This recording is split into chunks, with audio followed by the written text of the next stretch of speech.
April 22 తారీఖు పహల్గామ్‌లో జరిగిన ఈ అటాక్ వల్ల అయితే 26 మంది చనిపోయారు. మీకు అందరికీ తెలుసు కదా! సో, దాంట్లో 25 మంది ఇండియన్స్, ఒకరు మాత్రం నేపాలీస్ ఉన్నారనమాట. సో, 26 మందిని అనవసరంగా, అంటే వాళ్ళు పాపం ఇన్నోసెంట్ టూరిస్ట్ పీపుల్ వాళ్ళు. సో, ఏదో సైట్ మనకి హాలిడేస్ కోసం అట్లా దానికోసం వెళ్ళారు పాపము. వాళ్ళని చంపేసారు అనవసరంగా. సో, దాని ఎఫెక్ట్ అక్కడి నుంచి స్టార్ట్ అయిందనమాట ఈ వార్ అయితే. హలో అందరికీ. ఇప్పుడు ఇండియా పాకిస్తాన్ వార్ అయితే అవుతుందో, సో ఆ టాపిక్ని చాలామంది యూట్యూబర్స్ కానీ ఇంకా చాలామంది మస్తు వాడుకుంటున్నారు అనమాట. సో ఓకే, దాంట్లో చాలా వరకు రిజల్ట్ చెప్తున్నారు, బట్ కొంతమంది మాత్రమే కొన్ని ఫేక్ న్యూస్ స్ప్రెడ్ చేస్తున్నారు. సో ఆ వ్యూస్ కోసం కక్కుతుపడి ఎందుకు ఆ ఫేక్ న్యూస్ స్ప్రెడ్ చేయడం చెప్పండి. ఇక వార్ విషయానికి వస్తే, ప్రస్తుతానికి అయితే మనకి సీజ్ ఫైర్లో ఉందన్నమాట. మనకి అగ్రిమెంట్ అయితే మనకి అనౌన్స్ చేసారు. బట్ స్టిల్ ఈ పాకిస్తాన్ అయితే ఉందో అది it is taking towards escalation అనమాట. అంటే వాళ్ళు సీజ్ ఫైర్ డిక్లరేషన్ తర్వాత కూడా వాళ్ళు ఇంకా వాళ్ళ ఎల్ఓసీలో కాల్పులు జరగడం అనేది వాళ్ళు ఏం ఎక్స్పెక్ట్ చేస్తారో నాకైతే ఏం అర్థమవుతలేదు. ఇప్పటికే చాలా లాస్ అయ్యారు వాళ్ళు. సో ఇంత అటాక్ చేసినా కూడా ఇండియాలో ఏం డ్యామేజ్ చేయలేకపోయినాము. సో వాళ్ళకి మాత్రం చాలా డ్యామేజ్ అయింది అని చెప్పేసి వాళ్ళకి చాలా కాలుతుందన్నమాట. మెయిన్ చెప్పాలంటే వచ్చిన డౌట్ ఏంటంటే, అసలు ఐఎంఎఫ్ వాళ్ళకి $1 బిలియన్ ఎట్లా ఇస్తుంది వాళ్ళకి, ఇంకా నాకు ఇది ఏం అర్థమవుతలేదు. ఎందుకంటే వాళ్ళు ఆల్రెడీ చాలా లాస్ ఉన్నారు. సో ఇంతకుముందు ఇచ్చినవి పే చేసినా లేదా తెలియదు.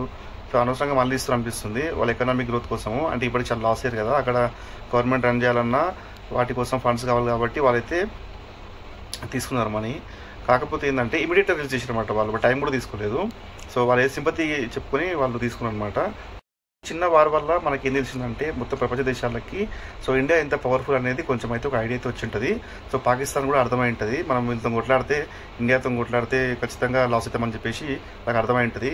బట్ స్టిల్ వాళ్ళకి ఏంటంటే వాళ్ళు లోపల బాగా మండిపోయి ఉంది వాళ్ళకి. సో కాబట్టి ఏదో చేద్దాం అనుకుంటున్నారు కానీ ఏం చేయలేకపోతున్నారు. సో అందుకని ఏం చేయకపోవడం బెటర్ అని వాళ్ళకి అర్థం కావాలి. సో అప్పటిదాకా అయితే వాళ్ళు ఇంకా లాస్ అవుతూ ఉంటారు. సో నాకు ఒక విషయం అర్థం కాలేదు, వార్ అవుతున్నప్పటి నుంచి స్టార్ట్ అయినప్పటి నుంచి ఇప్పుడు 4 days అయింది. 4 days వరకు కూడా ఏ కంట్రీ ప్రెసిడెంట్ కూడా ఎలాంటి స్టేట్మెంట్ ఇవ్వలేదు. నాకు అది అర్థం కాలేదన్నమాట ఫస్ట్ ఆఫ్ ఆల్. తర్వాత ఏం అర్థమైందంటే, వీళ్ళ వల్ల ఈ ప్రపంచానికి ఏ మాత్రం యూజ్ లేదు. వీళ్ళు వేరే వాళ్ళని వాడుకుంటారు, అంటే వేరే వాళ్ళు వీళ్ళని వాడుకుంటారు. ఎట్లంటే చైనా వీళ్ళని వాడుకొని, పాకిస్తాన్ వాడుకొని వెపన్స్ కొంచెం సపోర్ట్ చేసి, సో అట్లా మన పైకి అటాక్ చేయడానికి సపోర్ట్ చేస్తుంది. సో ఇట్లాంటి వాటికి మాత్రమే పనికి వస్తుంది, ఇంకా వేరే వాటికి పనికిరాదు. ఎట్లా అంటే బిజినెస్ ట్రేడింగ్ పరంగా, ఇంకా వేరే విషయాలలో కూడా, ఇట్లాంటి టెక్నాలజీ పరంగా ఇట్లాంటి విషయాల్లో కూడా వాళ్ళు పనికిరా అని చెప్పేసి అందరికీ అర్థమైపోయింది. సో అందుకని ఏ దేశం ప్రెసిడెంట్ కూడా ఎవ్వరు కూడా ఎక్కడ స్టేట్మెంట్ రిలీజ్ చేయలేదు సో వార్ సమయంలో అయితే. సో లాస్ట్కి వాళ్ళు ఏదో కాలుబేరంగా వచ్చిన తర్వాత అప్పుడు మనకి అక్కడ మిలిటరీ ఆర్మీ చీఫ్ ఎవరుతున్నారో వాళ్ళు జయశంకర్ వారికి కాల్ చేసి, అంటే ఇండియన్ గవర్నమెంట్ అఫీషియల్కి కాల్ చేసి ఆపండి యుద్ధం అని చెప్పారు, అంటే బ్రేక్ కోసము. సో ఈ మధ్య గ్యాప్లో ఏంటంటే, అక్కడ వీళ్ళు మనపైన ఫోకస్ చేస్తూ ఉంటే అక్కడ వేరే బార్డర్లో బలూచిస్తాన్ వాళ్ళు ఇక్కడ వీళ్ళపైన ఫోకస్ చేసేసి వాళ్ళ ల్యాండ్ వాళ్ళు తీసుకుంటున్నారు.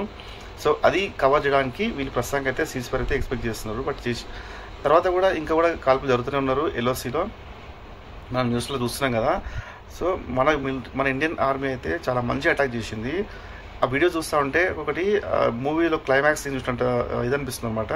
చాలా మస్తు అనిపించింది. ఎట్లా అంటే మనం ఇంకా మనకే ఐడియా లేదు అసలు ఇట్లా రెస్పాండ్ అవుతుంది సక్సెస్ఫుల్గా. మనము అన్ని మిజైల్స్ కానీ ఇవన్నీ, ఇంకా వాళ్ళు పంపించే ఆ డ్రోన్స్ కానీ అవన్నీ మనం ఫేస్ చేస్తామని, ఆ రాడార్స్ ఆటోమేటిక్ డిటెక్ట్ చేసి వాళ్ళని బ్లాస్ట్ చేస్తాయని చెప్పేసి ఇవన్నీ మనం ఎక్స్పెక్ట్ చేయలేదు.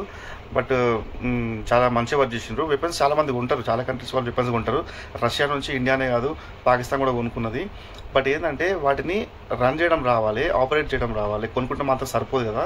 సో మన వాళ్ళు దాన్ని మంచిగా ఆపరేట్ చేశారని నేను అనుకుంటున్నా సక్సెస్ఫుల్గా. సో ఎంతైనా చెప్పాలి, ఇండియన్ గవర్నమెంట్ అంటే ఇండియన్ ఆర్మీలో ఉన్న వాళ్ళు చాలా ఇంటెలిజెంట్ పీపుల్. మరి టర్కీ వాళ్ళకి ఏం అవసరం పట్టో తెలియదు అని టర్కీ వాళ్ళు కూడా సపోర్ట్ చేస్తున్నారు. కొన్ని హండ్రెడ్స్ ఆఫ్ డ్రోన్స్ అయితే పంపించిండు పాకిస్తాన్కి మన పైన అటాక్ చేయమని చెప్పేసి. అది ఆల్మోస్ట్ ఒక 60 kgs వరకు క్యారీ చేస్తుంది ఒక డ్రోన్. సో అట్లాంటివి అయితే వాళ్ళకి పంపించారు అనమాట మన పైన అటాక్ చేయమని చెప్పేసి.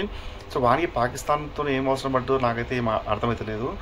ఇంకొకటి, మన పైన ఏమన్నా కోపం ఉందో దాన్ని ఈ రకంగా వాడుకుందాం అనుకుంటున్నాడు. సో అది పాకిస్తాన్కి అర్థమవుతలేదు. వాడేమనుకుంటున్నా అంటే వెపన్స్ పంపించి సపోర్ట్ చేస్తాను అనుకుంటున్నాడు. కానీ ఒకవేళ వెపన్స్ పంపించి సపోర్ట్ చేయాలనుకుంటే అన్ని దేశాలు, అంటే మనకు సపోర్ట్ చేసే దేశాలు ఉంటాయి కదా చైనా లాంటివి, సో ఇంకా పవర్ఫుల్ వెపన్స్ పంపించేది. అన్నీ ఆల్తూ ఫాల్తూ అన్నీ పంపించేసి సో ఇట్లా సపోర్ట్ చేసాం అనుకుంటున్నారు. బట్ వాళ్ళకైతే వాళ్ళు సపోర్ట్ చేయరు. ఆల్రెడీ తెలుసు కదా, టెర్రరిజం అనేది పాకిస్తాన్లోనే పుట్టి పెరిగింది, ఇంకా కంటిన్యూ అవుతుందని చెప్పేసి. సో అందరు కూడా డైరెక్ట్ వార్ చేయకుండా సైలెంట్గా ఉండి చూస్తారు అనమాట. అంటే ఇండియా ఎట్లా ఎదుర్కొంటుంది కదా, మనం చూద్దామని చెప్పేసి వాళ్ళు చూస్తున్నారు.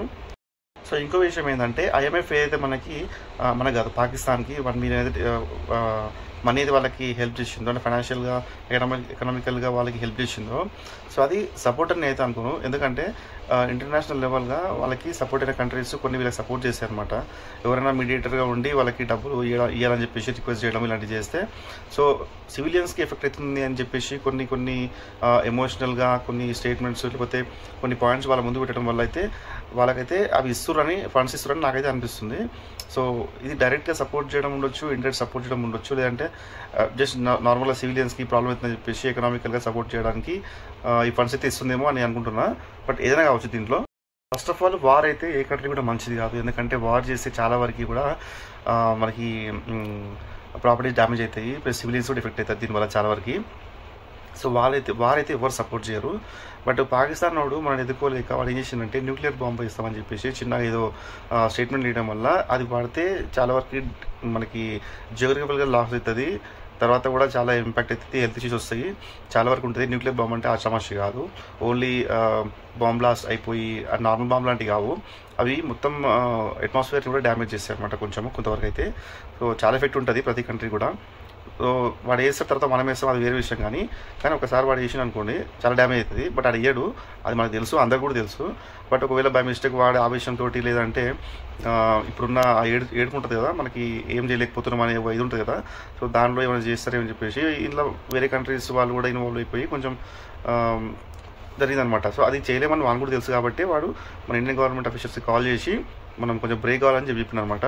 ఆ చిన్నప్పుడు ఆడుకుంటుండే కదా, మనం ఆడుకుంటే మధ్యలో టైం పీస్ చెప్తుండే. సో అప్పుడు 5 minutes అట్లా మనము బ్రేక్ తీసుకున్న తర్వాత కంటిన్యూ చేద్దామని చెప్పేసి. సో అట్లా ఉందన్నమాట ఇది చిన్నపిల్ల ఆటలాగా. సో ఈ వార్లో అయితే చాలామంది టెర్రరిస్టులు చనిపోయారు, కొంతమంది సివిలియన్స్ కూడా ఎఫెక్ట్ అయ్యారు. సో మనకి కొంతమంది ఆర్మీ అంటే మిలిటరీ వర్క్ చేసే వాళ్ళు కూడా కొంతమంది చనిపోయారు అనమాట. సో అది మనం దానికి ఏం చేయలేము. వార్ అన్నప్పుడు కొంతమంది ఎఫెక్ట్ అవుతారు, అది కంపల్సరీ. ఎందుకంటే ఒక బాంబ్ బ్లాస్ట్ అయినప్పుడు కరెక్ట్గా ఆ పర్సన్ వరకు బాంబ్ బ్లాస్ట్ కాదు కదా, చుట్టుపక్కల కూడా ఎఫెక్ట్ అవుతుంది కాబట్టి సో అది తప్పలేదు. బట్ ఇంకా ఈ పాకిస్తాన్ ఇంకా బుద్ధి వస్తలేదు, అది ఇంకా వాళ్ళు ఏదో చేద్దాం అనుకుంటున్నారు. బట్ దానివల్ల లాస్ అవుతుందని చెప్పి వాళ్ళకి తెలుసు, ఆయన కూడా ఎందుకు ఇస్తారు నాకైతే ఏం అర్థమవుతుంది. మనము స్టేట్ బడ్జెట్ అంటాం కదా, state budgets 1 lakh crores 1.5 lakh crores మనకి సెంట్రల్ గవర్నమెంట్ నుంచి వస్తుంది ఎవ్రీ ఇయర్ అని చెప్పేసి. ఇప్పుడు అర్థమవుతుంది కదా మీకు, ఒకవేళ వార్ వస్తే ఎన్ని లక్షల కోట్లు ఖర్చు అవుతాయో. సో చాలా వరకు మనకి ఖచ్చితంగా అవుతుంది అనమాట. సో దీనికి చాలా ఫండింగ్ కావాలి. సో అందుకని మనకి సపరేట్గా ఇట్లాంటి విషయాలకైతే సపరేట్ ఫండింగ్ అయితే ఉంటుంది అనమాట. సో దాని తర్వాత ఇమీడియట్లీ మనం ఫండ్స్ రావాలంటే రావు కదా, సో దీనికి కూడా సపరేట్ ఫండింగ్ ఉంటుంది. అట్లా అని చెప్పేసి ఓన్లీ ఇప్పుడు ఒక స్టేట్కి 1 lakh crore వేసుకున్నా కూడా ఇన్ని క్రోర్స్కి మొత్తం ఆల్మోస్ట్ యావరేజ్ చేసిన ఇప్పుడు నేను 30 lakhs crores అవుతుంది అనమాట ఎవ్రీ ఇయర్. సో ఇది స్టేట్ గవర్నమెంట్లో ఉన్న రెవెన్యూ కాకుండా ఇది సెంట్రల్ గవర్నమెంట్ నుంచి వచ్చే ఫండ్స్ అనమాట ఇవి బడ్జెట్. సో మొత్తానికి అయితే రష్యా నుంచి కొన్న మనకి ఎయిర్ జెట్స్ అవన్నీ కూడా మంచి పని చేస్తున్నాయి. సో అంటే మనలో దాన్ని మంచి ఆపరేట్ చేయగలుగుతున్నారు అనమాట. సో ఆ స్కిల్ మన దగ్గర ఉంది, అంటే ఇండియన్ ఆర్మీ దగ్గర ఉందన్నమాట, నేవీలో ఉన్న వాళ్ళ దగ్గర ఉంది. ఇక్కడ పాకిస్తాన్ ఇండియా కొట్లాడుతూ ఉంటే మధ్యలో బలూచిస్తాన్ వచ్చేసి ఆ బలూచిస్తాన్ పుట్టిందనమాట, ఇద్దరు కొట్లాడుతూ ఉంటే. సో వాళ్ళకి ఇది ఒక బెనిఫిట్. బట్ తర్వాత మళ్ళీ ఏదో ఒకటి చేస్తారు వాళ్ళు, ఇది టెంపరీ అనుకుంటాను నేనైతే. ఎందుకంటే వాళ్ళు అనుకున్నంత మాత్రం సరిపోదు కదా. సో వాళ్ళు అక్కడ ఫోకస్ చేయలేకపోయారు కాబట్టి వాళ్ళు అక్కడ ఏం చేయలేకపోయారు. సో ఇక్కడ వారు ఇక్కడ బ్రేక్ ఇచ్చింది, దానికోసమే అనుకుంటున్నాను నేను. ఏప్రిల్ 22వ తారీఖు పహల్గామ్లో జరిగిన ఈ అటాక్ వల్ల అయితే 26 మంది అనిపోయారు, మీకు అందరికీ తెలుసు కదా. సో దాంట్లో 25 మంది ఇండియన్స్, ఒకరు మాత్రం నేపాలీస్ అనమాట. సో 26 మందిని అనవసరంగా, అంటే వాళ్ళు పాపం ఇన్నోసెంట్ టూరిస్ట్ పీపుల్, వాళ్ళు హాలిడేస్ కోసం అట్లా దానికోసం వెళ్ళారు పాపము, వాళ్ళని చంపేసి అనవసరంగా. సో దాని ఎఫెక్ట్ అక్కడి నుంచి స్టార్ట్ అయిందన్నమాట ఈ వార్ అయితే. బట్ మనం ఏం చేయమనుకోరు, ఎందుకంటే ఇంతకుముందు చాలాసార్లు మనకి ఇక్కడ హైదరాబాద్లో ఇంకా అక్కడక్కడ ముంబైలో చాలా బ్లాస్ట్లు అయినాయి కదా. తర్వాత మనం ఏం చేయమనుకున్నారు, బట్ మనం రివర్స్ కౌంటర్ వచ్చేసరికి వాళ్ళకి అది మండిపోయింది. అక్కడి నుంచి యుద్ధం అయితే స్టార్ట్ అయింది అనమాట వారు. సో ప్రస్తుతానికి అయితే ఆగిపోయింది. ఎక్కువ కామెడీ ఏంటంటే మధ్యలో బంగ్లాదేశ్ వాడు వచ్చేసి నేను మీడియేటర్గా ఉంటా, సో యుద్ధాన్ని ఆపేస్తా, లేకపోతే ఇంకేదో చేస్తా అని చెప్పేసి మధ్యలో వచ్చి కామెడీ చేస్తూ ఉన్నాడు. సో నా ఉద్దేశంలో అన్నిటికంటే టిపికల్ జాబ్ వచ్చేసి ఇండియన్ అంటే ఆర్మీ వాళ్ళదనమాట. వాళ్ళు చాలా కాంప్లికేషన్స్ ఫేస్ చేస్తారు, నార్మల్గా నడవడానికి కూడా రాదనమాట కొన్ని ప్లేసెస్లో, అంత డిఫికల్టీస్ ఫేస్ చేస్తారు అనమాట వాళ్ళ జర్నీలో. సో అన్నికంటే చాలా కాంప్లికేటెడ్ జాబ్ అంటే అదే అనమాట నాకు తెలిసినంత వరకు అయితే.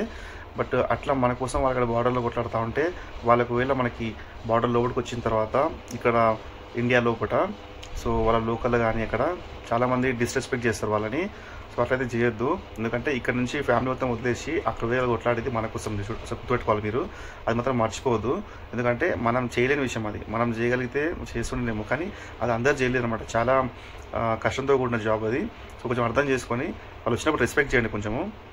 సో యాక్చువల్గా ఇది వార్ స్టార్ట్ చేసింది వాళ్ళే అనమాట. ఎట్లా అంటే వాళ్ళు 26 మంది చంపారు కదా జమ్మూ కాశ్మీర్లో పహల్గామ్లో. దాని తర్వాత మన వాళ్ళు ఏం చేశారంటే టెర్రరిస్ట్ ఏవైతే ఉంటాయో ఇన్ఫ్రాస్ట్రక్చర్ అంటే స్పాట్స్ ఏదైతే ట్రైనింగ్ అయ్యి ఆ ప్లేసెస్ ఉంటాయో సావర్ అంటారు కదా, సో వాటిని డ్యామేజ్ చేశారు. ఇండియన్ గవర్నమెంట్ అదే చెప్పింది. ఇది మేము పాకిస్తాన్ ఆర్మీ పైన కానీ పాకిస్తాన్ గవర్నమెంట్ వాటిపైన ప్రాపర్టీస్ పైన ఇక్కడ డ్యామేజ్ చేయలేదు, మేము అటాక్ చేసింది టెర్రరిజం పైన అని చెప్పి క్లియర్గా చెప్పారు వాళ్ళు. సో అయినా కూడా అట్లా కాదని చెప్పేసి వాళ్ళు రివర్స్లో మన పైన అటాక్ చేయడానికి ట్రై చేశారు. దాన్ని మనము మన రాడార్ సిస్టమ్ బాగా డిటెక్ట్ చేసేసి ఇమీడియట్గా వాటిని డ్యామేజ్ చేసింది ఎయిర్లోనే. సో అది ఫస్ట్ అనమాట, అక్కడ స్టార్ట్ అయిపోయింది. పహల్గామ్ తర్వాత నెక్స్ట్ వాళ్ళు మన కౌంటర్ అని చూసారు, తర్వాత రివర్స్ కౌంటర్ అయింది అది. సో అక్కడ నుంచి కంటిన్యూగా వారైతే జరిగిందనమాట 4 days. సో మన అఫీషియల్స్ చెప్పారు, ఇండియన్ అఫీషియల్స్ ఏం చెప్పారంటే, సో సీజ్ ఫైర్ తర్వాత కూడా మేమైతే బ్రేక్ ఇస్తున్నాము, కాకపోతే ఏంటంటే అటాక్ చేస్తే మాత్రం ఊరుకోము, ఇది ఓన్లీ పాకిస్తాన్ పైన మాత్రమే బ్రేక్ ఇస్తున్నాము, టెర్రరిజం పైన కాదు అని చెప్పేసి క్లియర్గా చెప్పారు అనమాట. సో ఒకవేళ మళ్ళీ కంటిన్యూ ఇంకా నడుస్తుంది అక్కడ సీజ్ ఫైర్ తర్వాత కూడా. సో సీజ్ ఫైర్ అంటే ఏం లేదు, అక్కడ కొన్ని అగ్రిమెంట్ అనమాట, కొన్ని అండర్స్టాండింగ్. సో ఇంకా చూద్దాం ముందు ముందు ఏమవుతుందో, చాలా విషయాలు తెలుసుకోవాలి. అంటే నేనైతే వీడియో చేయకపోవచ్చు. సో ఇది ఏంటంటే కొంచెం కాన్ఫిడెన్షియల్గా ఉంచాలి, మనం ఎట్లాంటి డిస్కస్ చేసుకోవద్దు కాబట్టి ఇప్పటికైతే ఏం షేర్ చేసుకోలేదు. బట్ ఇది నా ఒపీనియన్. మస్తు లైక్ చేసుకోండి.